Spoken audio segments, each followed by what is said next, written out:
নমস্কার, আমি রুম্পা চলে এলাম রুম্পা ডেইলি লাইফস্টাইলে আরও একটা ডেইলি লাইফ অফ পার্ট নিয়ে।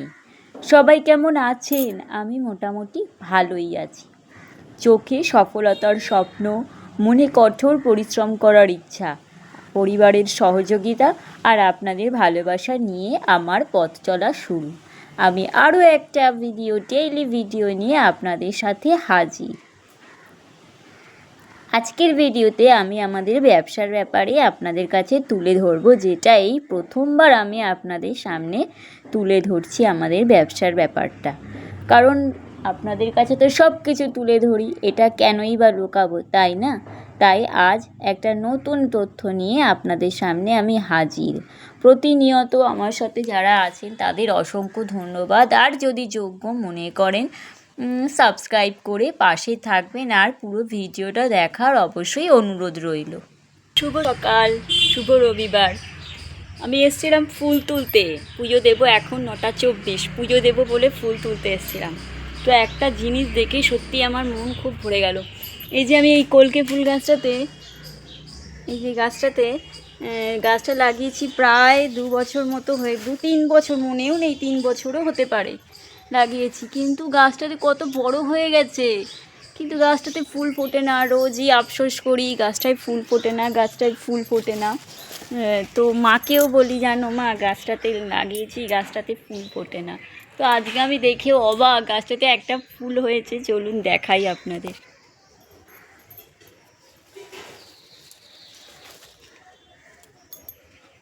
দেখা কি যাচ্ছে? এই ওপরে দাঁড়ান, দেখছি।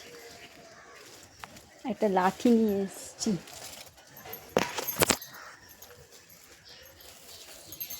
এই যে এই ডালটায় কি সুন্দর রংটা হয়েছে, বাহ! এটা কিন্তু হলুদও হয়নি, আবার লালও হয়নি। যদি পারতে পারি আমি অবশ্যই ঠাকুরের পায়ে দেব। এই দেখুন, ওহো, হচ্ছে না তো, ওহ, পারছি না। দাঁড়ান, এই যে এই দেখুন কি সুন্দর রংটা হয়েছে।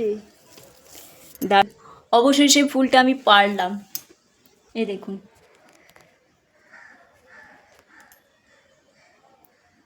কি সুন্দর রংটা হয়েছে দেখুন। ঠিক সেই পায়েস কালার লাগছে না? পায়েসের কালার যেরকম হয়, ঠিক পায়েসের কালারের মতো। কি মিষ্টি রং, সেই কি বলবো, একদম সেই গুড়ের পায়েসের কালার যেরকম হয়।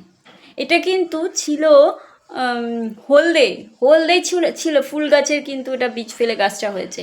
প্রায় 3 থেকে 3.5 বছর হয়ে গেছে। এর আগে একটা কি দুটো ফুল ফুটেছিল কিনা আমার খেয়ালও নেই, হয়তো ফুটেছিল কিনা আমার ঠিক মনেও নেই। কিন্তু আজকে দেখুন, অনেক সময় দেখা যায় যে একটাই গাছে হয়তো একটাই ফুল অন্যরকম রং হয়েছে, তারপরে আবার সেই একই রকম হয়ে যাবে। কিন্তু দেখা যাক, যাই হোক, এই কালারটা যদি হয়, এই কালারের যদি ফুলগুলো হয়, তো অবশ্যই তো খুব ভালো হবে। আর মাকেও বোনকেও দেবো এই গাছের চারা যখন হবে। কারণ এটা যখন লাগিয়েছিলাম, এটা হলদে, মায়ের বাড়ি থেকে এনে লাগিয়েছিলাম, হলদে ফুল ছিল। কত সুন্দর রংটা এসছে, তাই না?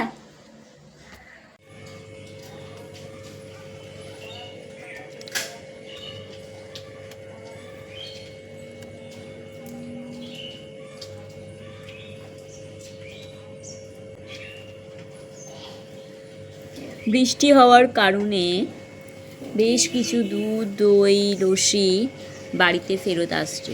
এরকম প্রায়ই হয়, এক বাড়িতে ফেরত নিয়ে আসে।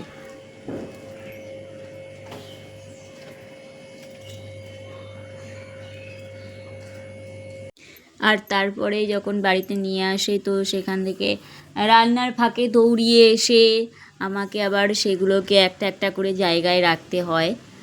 সেটা তখন মানে এমন পরিস্থিতি হয়ে যায় যে হয়তো এমন একটা কিছু তরকারি বসিয়েছি যেটা ওই মুহূর্তেই করতে হবে, বা নামিয়ে রাখলেও অসুবিধা, আবার গ্যাস জ্বললেও অসুবিধা, কিন্তু দৌড়ে এসে সেটাকে জায়গায় জায়গায় ভরতে হয় আমাকে। আজ আমি আপনাদের আমরা আমাদের কর্মসংস্থান কী সেটা নিয়ে একটু আপনাদের সঙ্গে শেয়ার করব। সব কিছুই তো আপনাদের সঙ্গে শেয়ার করতেই হয়, করিও।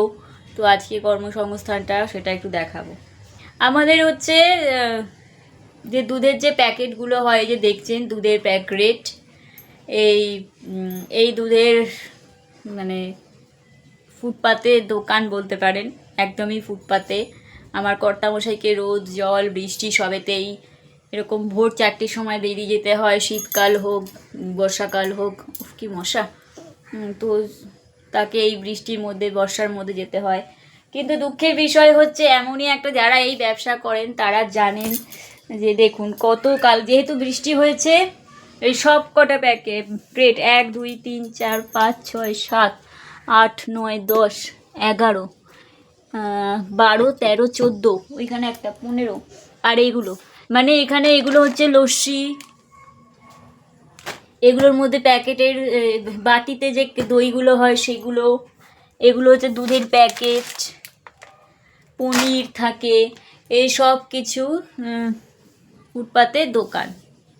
তো এবারে অর্ডার দিলে অনেকে আসে না, সেই ক্ষেত্রে তখন আবার তার ওই লস, মানে তারপরে কোনো অনুষ্ঠান বাড়িতে হয়তো যতটা প্যাকেট নেবে বললো নেয় না। তো যাদের এই ব্যবসা তারা জানে। এবারে রাত্রেবেলা মানে যখন নিয়ে আসে এই যে এখন যেমন বৃষ্টি হয়েছে বলে দিয়ে গেল, 10টার বেশি কেউ বলবো আর এরপর আর কাস্টমার কেউ আসবে না, তো এইবারে দিয়ে গেল। এবারে কাল ভোর 4টের সময় তখন আবার লোকজন আসবে, সেই তখন আবার ভ্যান ভাড়া দিয়ে নিয়ে যেতে হবে। মানে এখানে ভ্যানে করে নিয়ে আসা, ভ্যানে করে নিয়ে যাওয়া একটা ব্যাপার থাকে, মানে ভ্যান ভাড়ার ব্যাপার থাকে।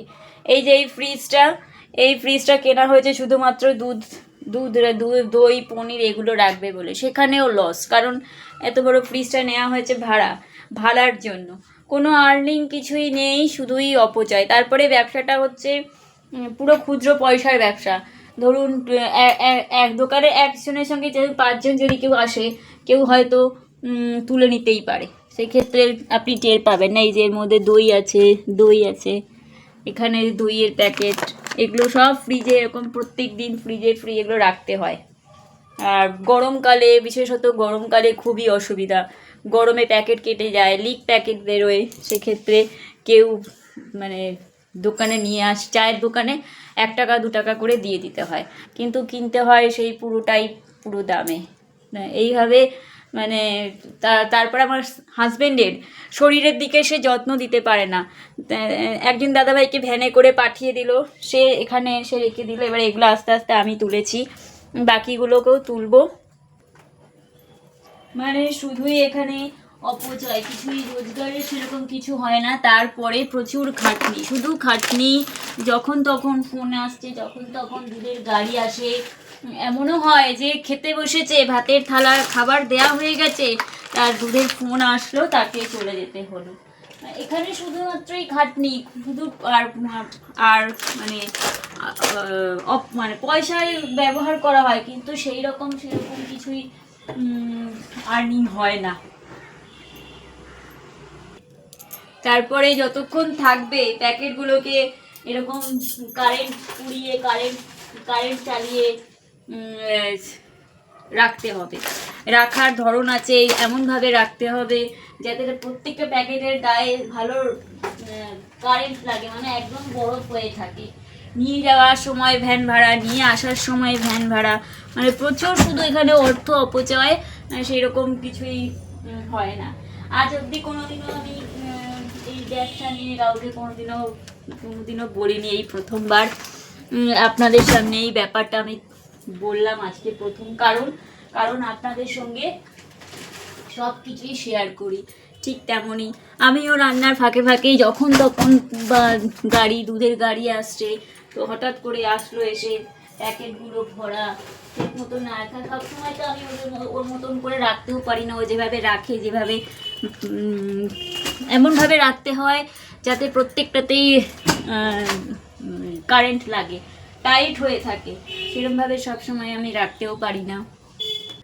আর এটা এমনই একটা ব্যবসা, এখানে কোনো ছুটি নেই, প্লাস আপনি চাইলেও ছুটি করতে পারবেন না, কারণ একটা দিন দুধ না তুললে কাস্টমারও হারিয়ে যাবে, প্লাস আমি তো অতটা ভালো বলতেও পারবো না, ও বেশ ভালো বলে। মানে আজ অবধি কোনো দিনও, আমরা একদিন বলেছিলাম ভিডিওতে যে আমরা কোনো দিনও কোথাও বেড়াতে যাইনি, এই কারণে এই ব্যবসার জন্যেই আমরা কোথাও কোনো দিনও ঘুরতে যাইনি, বেড়াতে যাইনি। আর সারা জীবন আমার কর্তামশাই সারা জীবন এই ব্যবসার জন্যে শুধু পরিশ্রমই করে গেল। এখন তো আস্তে আস্তে বয়স হচ্ছে, এখন আর পারে না অত টানাটানি করতে, বুঝতে তো পারি। আর এই ভারী ভারী ক্রেটগুলোকে তোলা আর একটা জিনিস হচ্ছে, শীতকালে এই যে দুধের প্যাকেটগুলো যখন টাইট হয়ে যায়, তখন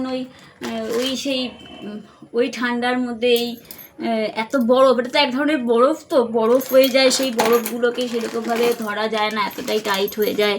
ভারী ভারী ক্রেটগুলোকে এখান থেকে ওখানে, ওখান থেকে সেখানে করতে হয়। আর এই সমস্ত কিছু এগুলো কালকে আবার, আজকে তো নিয়ে আসলো, কালকে আবার ভোর 4টের সময়, আবার সেই ভোর 4টের সময় এগুলোকে নিয়ে যাবে। তার মধ্যে আবার কারেন্টও চলে গেছে, এই দেখুন কারেন্ট চলে গেছে। এখন কখন কারেন্ট আসবে সেইভাবে এগুলোকে যত্ন করে রাখা হবে। এই হচ্ছে ব্যবসা, হচ্ছে মানে এই হচ্ছে আমাদের জীবনের আর একটা পার্ট, যেটা আজ আমি তুলে ধরলাম। এরপর আমি চলে আসলাম রান্নাঘরে। কি রান্না করব, কি টিফিন করব সেটা একটু শেয়ার করব। আগের দিন পাশের বাড়িতে, দাদার পাশের প্রতিবেশী বাড়িতে গুরুদেবের উৎসব ছিল, তা সেখান থেকে প্রসাদ দিয়ে গেছিলো। প্রসাদ বলতে ফল মিষ্টি দিয়েছিল, আর দিয়েছিল যে, পরে প্যাকেটটা খুলে দেখলাম ওর মধ্যে 4টে লুচি আর 2 টুকরো আলু ছিল। তো আমি তো রাত্রে যা ডিনার করার করেছি, ও ডিনার করেছে, কিন্তু ওই লুচি দেখে সেই জন্য আর মন ছটফট করলো বলে 2টো লুচি, একটা আলুর দম দিয়ে খেয়েছিল, আর একটা রয়ে গেছে। সেটা আমি জানতামও না, আমি তো খেয়ে উঠে চলে এসেছি। পরে দেখলাম যে, মানে এখন টিফিন খাবো বলে বার করেছি, দেখে ভেবেছিলাম দুজনে একসঙ্গে বসে খাবো, তো দেখছি ওই দুটো আছে আর 1 টুকরো আলু আছে।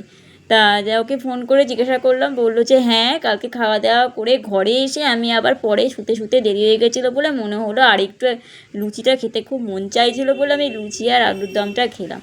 আর এইখানে 2 পিস মাছ নিয়েছি, পটল আর আলু দিয়ে মাছের ঝোল করব। আর এই যে দই, ঘরে দই আছে, দই দিয়েই হয়ে যাবে। তো আমি আমার ভিডিওটা এইখানেই সমাপ্ত করলাম। আপনারা সবাই ভালো থাকবেন, সুস্থ থাকবেন, আর প্রতিনিয়ত একটি করে ভিডিও আমি আপনাদের সামনে নিয়ে আসার চেষ্টা করছি। এইভাবে একটু আমাদের সবাইকেই সবার পাশে থাকতে হবে। তা আজকে এই রান্নাটাই করে এখনকার মতন আমি আমার ভিডিওটা এখানেই সমাপ্ত করলাম। সবাইকে টাটা। আবারও আর একটা নেক্সট ভিডিও নিয়ে পরের দিন হাজির হয়ে যাব।